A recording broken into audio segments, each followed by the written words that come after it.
Harold approached the display case, his steps measured and deliberate, reflecting the weight of years spent in combat zones from Vietnam to the Persian Gulf. He pointed to a Sig Sauer P226 and asked Mike if he could take a closer look. Mike glanced up, sizing Harold up with a skeptical eye. The old veteran's faded Navy cap and weathered jacket didn't scream serious buyer to him that day. "You sure you can handle that, Pops?" Mike said with a smirk, his tone laced with condescension. The customers chuckled lightly, but Harold ignored it, his focus on the firearm.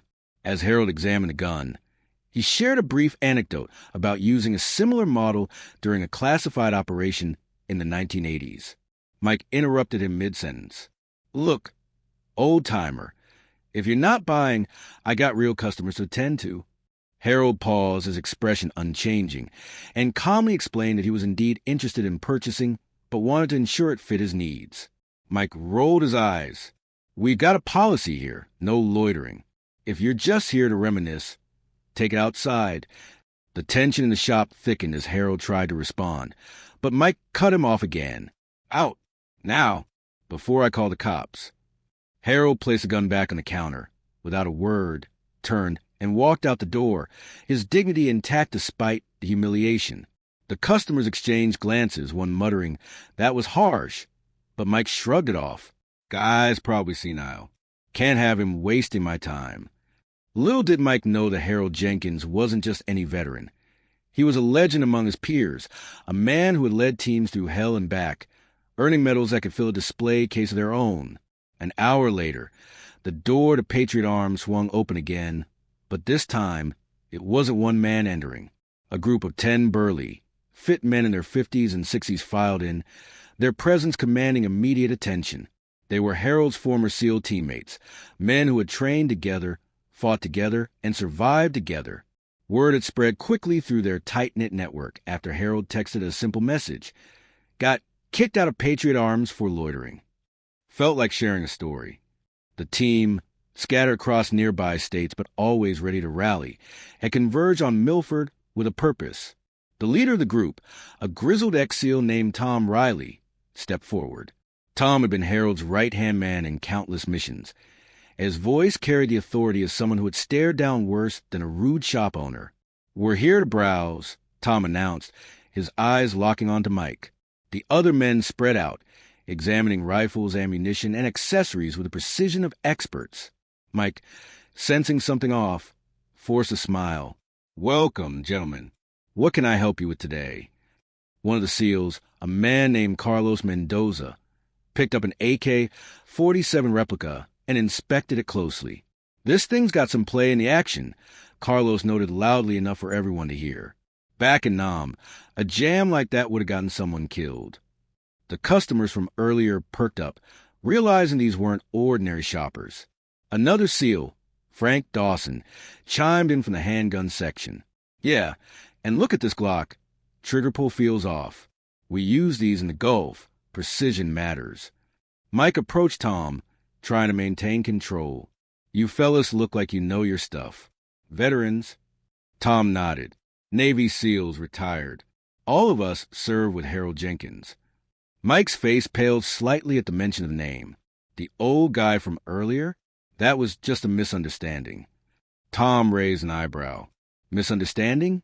You kicked out a man who saved more lives than you can count because he was loitering? That's not how you treat a brother in arms." The SEALs continued their inspection, pointing out flaws in the inventory, not to nitpick, but to educate. One of them, a tech-savvy former operator named Liam O'Shea, pulled out his phone and compared prices online. "This AR is marked up 20% over market value," Liam said matter-of-factly. "Veterans deserve better deals, don't you think?" The group nodded in agreement, their voices overlapping in a chorus of shared experiences. As the conversation unfolded, the SEALs shared stories of their deployments, not to boast, but to illustrate the importance of respect for those who had served. "Harold led us through an ambush in Lebanon," Tom recounted. "Took a bullet to the shoulder, but kept fighting. Man like that doesn't loiter, he evaluates." Mike listened, his earlier arrogance fading as the weight of their words sank in. The customers, now fully engaged, asked questions, turning the shop into an impromptu history lesson. One SEAL, a quiet giant named Marcus Hale, addressed Mike directly. "You run a gun shop, so you profit from the tools we use to protect this country. Least you can do is show some gratitude." Mike nodded slowly, realizing his mistake. "I didn't know who he was. I apologize." But the team wasn't done. They purchased a few items, ammo, holsters, paying full price but leaving with a clear message. Disrespect a veteran, and you disrespect them all. Word of the incident spread through Milford like wildfire. Local news picked it up, interviewing Harold, who downplayed his role. "It wasn't about me," Harold said. "It's about honoring service." The SEAL team, back at their gathering spot, a nearby diner, raised a toast to their old leader.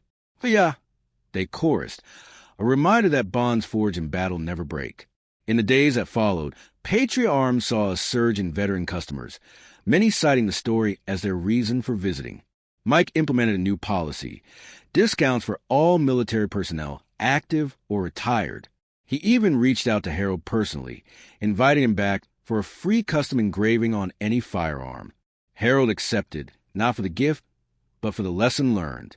This event in Milford became a talking point in veteran circles nationwide, highlighting the often overlooked struggles of aging warriors in civilian life.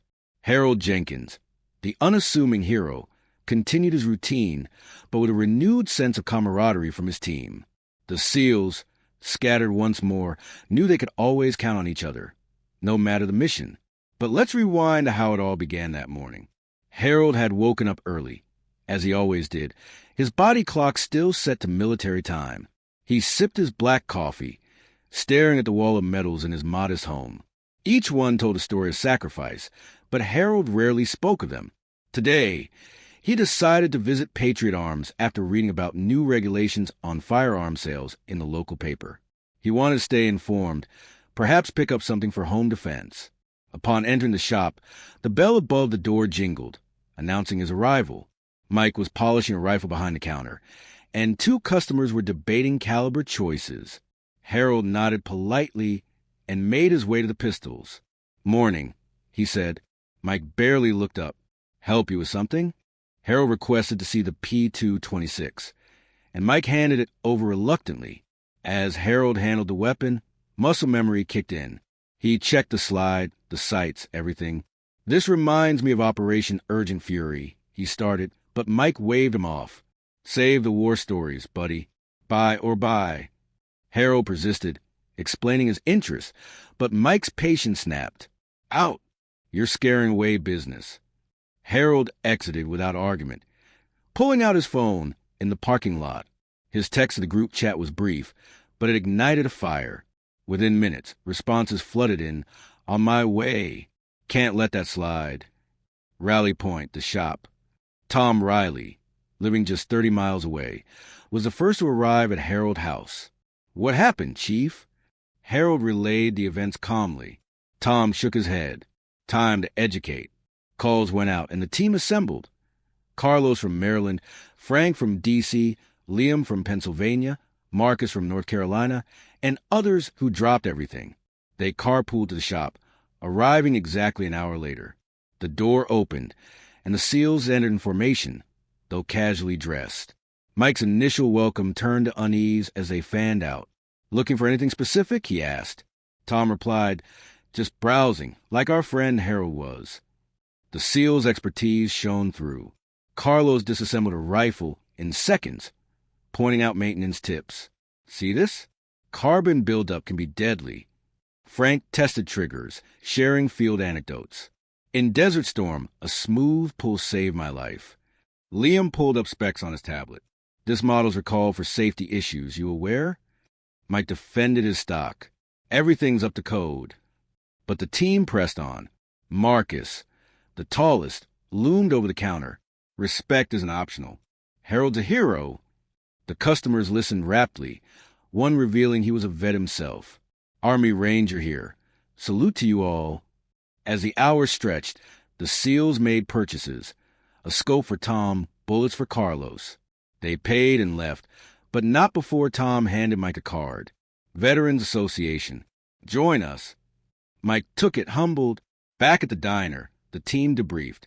Mission accomplished, Frank said. Harold smiled. Thanks, brothers.